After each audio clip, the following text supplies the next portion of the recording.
Olá, meus amigos, mais uma vez de volta aqui com o estudo do livro Conduta Espírita, estudo das 19 horas de sexta-feira, que agora acontece de forma virtual. E hoje nós vamos falar da conduta espírita perante a ciência. Mas antes, vamos fazer a nossa leitura de harmonização do livro Caminho, Verdade e Vida. E a mensagem é a 3 e ela se chama Examina-te. Nada façais por contenda ou por vanglória, mas por humildade.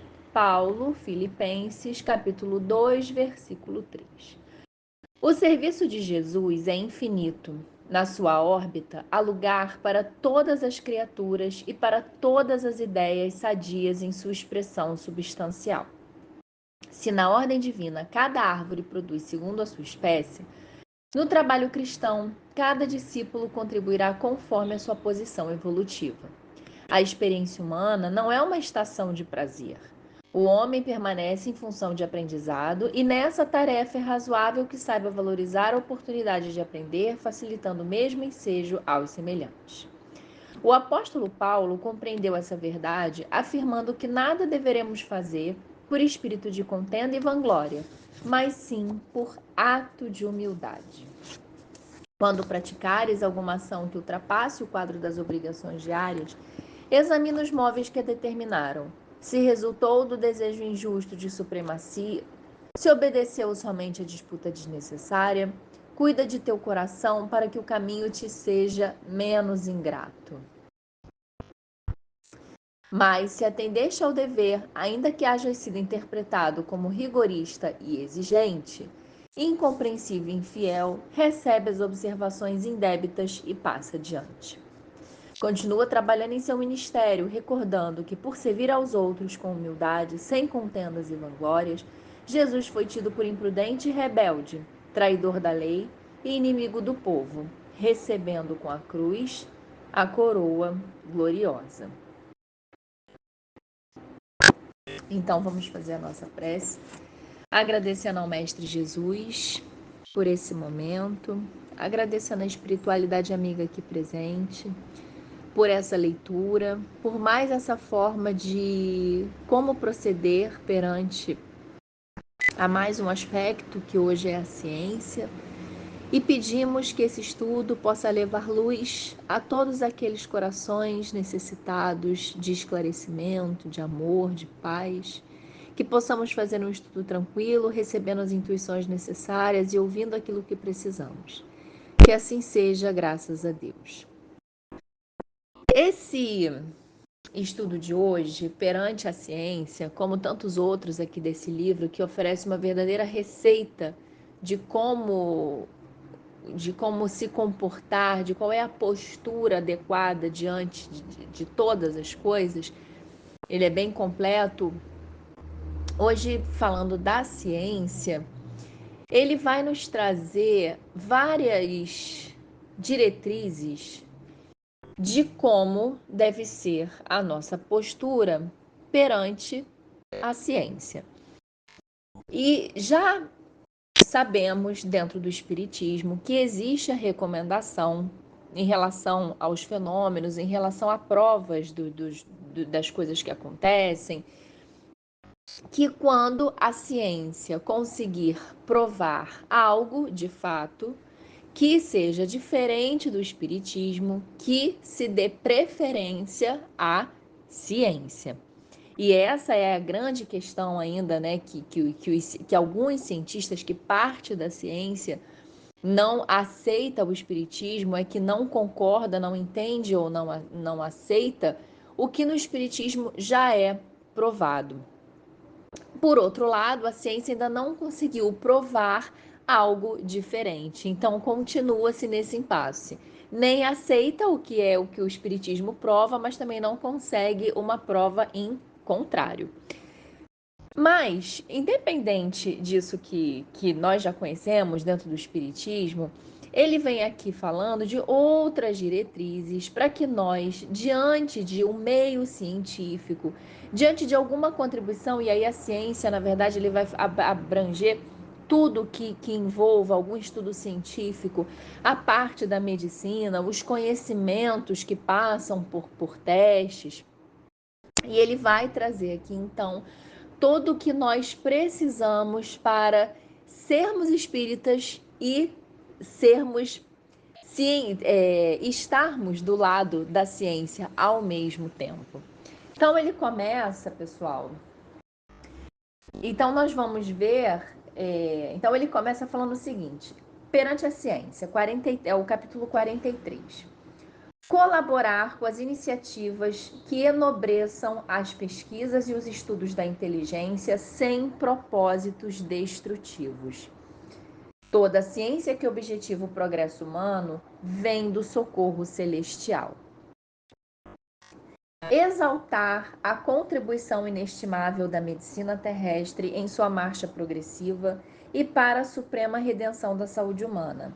O médico, consciente ou inconscientemente, está ligado ao divino médico. Sopitar qualquer impulso inamistoso para com os representantes da ciência sobre temas doutrinários ou problemas existenciais. Na prestação de serviço, temos o exemplo renovador. Quando chamado a responsabilidades no setor científico, superar limitações e preconceitos sem perder a simplicidade e a modéstia. Não há sabedoria real sem humildade vivida. Para finalizar, que esse texto é bem pequenininho, desaprovar os procedimentos que, embora rotulados de científicos, venham de encontro aos ensinamentos espíritas, pois a ciência, a ciência humana sobrepõe-se à ciência divina. Normalmente eu vou lendo o texto, eu vou debatendo por partes, mas por que eu preferi ler ele todo para agora a gente voltar? Primeiro, porque ele é bem pequenininho em relação aos outros. Segundo, porque nós vamos perceber que todos convergem para praticamente duas mensagens. Ter a humildade sempre, em qualquer ramo da nossa vida, inclusive aqui dentro da prática da ciência. E segundo, não esquecer que toda e qualquer descoberta, toda e qualquer cura, toda e qualquer procedimento dentro da ciência, ele está ligado diretamente ou indiretamente, conscientemente ou inconscientemente, a Deus. Deus é que vai permitindo, eu já li um texto uma vez sobre isso, de que Deus vai permitindo que o homem vá fazendo essas descobertas e o homem acaba se achando o próprio Deus, por ele ter descoberto. Eu descobri a vacina para isso, eu descobri a cura daquela doença. Com certeza, ninguém está negando o mérito dele. É óbvio que nessa existência, atuando nesse papel de médico, nessa função de médico, de cientista, foi ele que descobriu. Mas isso só foi possível graças ao conhecimento que ele teve a partir de Deus. Graças ao momento que ele pôde presenciar que quem favoreceu foi Deus. E por isso que ele fala tanto da humildade, por isso que eu escolhi esse texto do início, que fala da humildade. Porque quando nós somos colocados numa posição de que nós é que descobrimos, nós é que somos responsáveis por aquela melhora, nós somos os responsáveis pela vida de alguém, é muito fácil que venha a vaidade, que é consequência do egoísmo, a vaidade, o orgulho, todas essas características, elas são ligadas ao egoísmo. E a vaidade e o orgulho, elas podem cegar uma pessoa e principalmente cegar pessoas vinculadas à ciência. E isso vai fazer com que, em nome desse orgulho, em nome desse poder, falso poder atribuído a essa pessoa, ela possa se desvirtuar na sua verdadeira missão. Em nome do dinheiro, em nome do poder, em nome do status que esse cientista, que esse médico ou qualquer outro pesquisador possa receber, em nome da vaidade e do orgulho, ele pode se perder e pode se distanciar dos verdadeiros princípios espíritas. E aí eu volto lá no início. Lembra que nós falamos que o próprio Espiritismo fala que quando a ciência conseguir provar algo, que nós então fiquemos com a ciência? Então pode parecer contraditório quando ele fala que desaprovar os procedimentos que, embora rotulados de científicos, venham de encontro aos ensinamentos espíritas. Então, peraí, eu fico com a ciência ou eu não fico com a ciência? Vejamos, a orientação é que fiquemos com a ciência quando ela finalmente conseguir provar algo que seja diferente do que o Espiritismo já provou. Porém, desde que isso não vá contra os princípios espíritas. E isso não tem a ver com provar uma coisa ou não. Isso tem a ver com a moral. Quando ele fala dos princípios espíritas, dos ensinamentos espíritas, assim como nós falamos no estudo das leis morais da vida, da oportunidade de fazer o trabalho quando ele aparece, é sempre em relação ao que Jesus quer que nós trabalhemos, quer que nós sirvamos. É onde Jesus quer que a nossa evolução aconteça, que é na moral, que é a raiz de todas as coisas, é a nossa educação moral. É que nós possamos estar de acordo com esses princípios.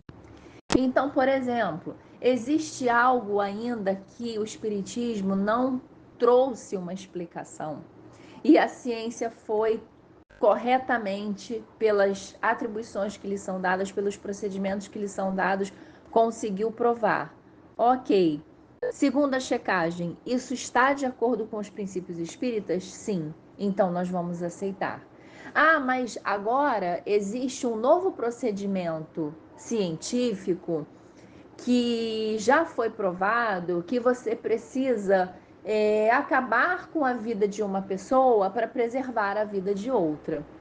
Por mais científico que isso um dia, lógico que eu falei uma situação absurda, né? Mas eu quero dizer assim, por mais que isso um dia possa ser provado pela ciência, é totalmente incoerente exterminar a vida de uma pessoa para preservar a outra.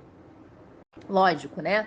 A gente não está falando aqui em caso. Eu acabei dando um exemplo absurdo e acabei pensando na situação em que temos a mulher grávida, né, com aquele feto, e muitas vezes o feto pode trazer algum malefício à vida dessa mãe, e aí sim vai se fazer algum tipo de julgamento. Mas tirando esse exemplo, no caso nós temos duas pessoas já adultas, já vivendo, mas agora a ciência descobriu que para manter a vida daquela pessoa, a outra precisa ser exterminada. Isso é totalmente absurdo, tá? É um exemplo absurdo, mas é para entender que enquanto a ciência provar algo e isso for contra os princípios espíritas, nós nessa hora vamos ficar sim com os princípios espíritas, que são os princípios de Jesus. É tudo que Jesus nos trouxe. No finalzinho, ele faz uma citação ainda da carta aos Coríntios de Paulo, capítulo 8, versículo 1, que é um trechinho assim: a ciência incha, mas o amor edifica. Mais uma vez, trazendo a importância da humildade e dos interesses verdadeiros. É como se agora no final ele fechasse a mensagem dizendo que a verdadeira ciência ela tem que servir a um propósito de escolher de verdade o melhor a ser feito, o melhor de acordo com esse princípio moral de Jesus. A ciência tem que servir a essa função. A ciência não pode servir ao poder, ao dinheiro, à mentira, a fazer mal para outras pessoas, a fazer mal para as pessoas que estão vinculadas a ela. Esse não é o verdadeiro propósito. E até pegando um gancho do texto que a gente leu antes, que é o Examina-te, ele fala aqui, ó, se na ordem divina cada árvore produz segundo a sua espécie no trabalho cristão, cada discípulo contribuirá conforme sua posição evolutiva. Então, nós sabemos que cada um vai contribuir da forma que conseguir conceber na sua evolução, no seu grau evolutivo. Mas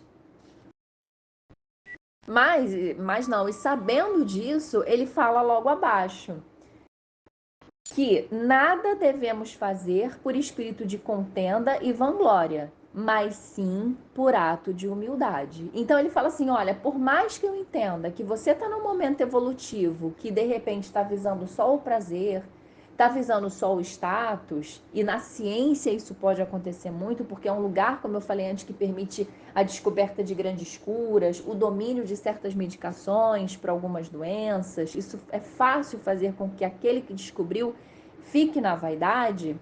Ele chama essa atenção. Eu entendo que o seu grau evolutivo esteja afinizado com esse tipo de conquista, mas olha, presta atenção, porque Jesus já falou que não devemos fazer por espírito de contenda e vanglória, mas sim de humildade. Ou seja, eu quero descobrir algo para ajudar sinceramente e não para isso só me promover. E no final ele faz uma lembrança muito oportuna que Jesus, servindo com humildade, sem contendas e sem vanglórias, foi tido por imprudente e rebelde, traidor da lei e inimigo do povo, recebendo com a cruz a coroa gloriosa. Ou seja, ele está falando o seguinte: continue trabalhando humildemente, mas lembre-se que Jesus, trabalhando humildemente, ele foi tido ainda como traidor. Então, é uma caminhada. Ser espírita, como já disse Raul Teixeira, ser espírita não é para quem quer, é para quem consegue. Porque, assim como eu falei também no outro texto, nós temos uma necessidade de aprovação. Nós temos necessidade de já receber um reconhecimento imediato e muitas vezes isso não vem ou não vem da forma como nós achamos. Fazer descobertas no campo da ciência sem o engrandecimento pode parecer desanimador, mas é esse o recado que fica. É por isso que existe uma diretriz aqui de como agir perante a ciência. É alertar para o perigo dessa tentação, que ela vai existir em algum momento, mas se manter na humildade. E como? Lembrando o tempo todo de que todo esse conhecimento que nós temos, ele nos foi dado nessa encarnação, para que nós exercitássemos a nossa função, aquilo que viemos cumprir. Então, pessoal, eu espero, eu não sei se você que está me ouvindo, encarnado ou desencarnado, eu não sei se nesse momento, ou se você tem alguma lembrança de estar vinculado à ciência, se você é médico, se você conhece médicos, se você foi médico, se você tem a intenção de ser, ou se está vinculado à ciência de alguma forma, que você possa trabalhar adequadamente, mas sem preconceitos. Isso eu acabei não falando, vou falar agora no finalzinho. Sem preconceitos de ideologia, porque a ciência ela precisa estar aberta para pesquisar o máximo de coisas possível, sem limitações, até mesmo para negar. Eu preciso ir lá, eu preciso cavucar para negar. Lembrando que muitos dos pesquisadores que acabaram apoiando o espiritismo, entre eles o Kardec, que é o nosso codificador, começou pela desconfiança. Então, que todos os vinculados à ciência, que eles possam ter essa abertura, que eles possam tirar os seus preconceitos, a vaidade e o orgulho, para realmente serem cientistas de verdade. Então, vamos agora fazer a nossa prece de encerramento, agradecendo mais uma vez a todos aqui presentes, encarnados e desencarnados, agradecendo ao nosso Mestre Jesus, agradecendo a tantos médicos e cientistas que passaram pela Terra, estão aqui hoje, por tantas descobertas que trouxeram, que nos permitiram ter uma vida melhor, uma vida com mais saúde, mais qualidade de vida, que eles ainda continuem por muito tempo sendo intuídos, recebendo intuições e seguindo as suas intuições, conforme os ensinamentos espíritas, conforme os ensinamentos de Jesus. Que todos aqui vinculados a esse estudo possam ter uma semana de paz, de tranquilidade, de amor, estudando, servindo cada vez mais. Que assim seja, graças a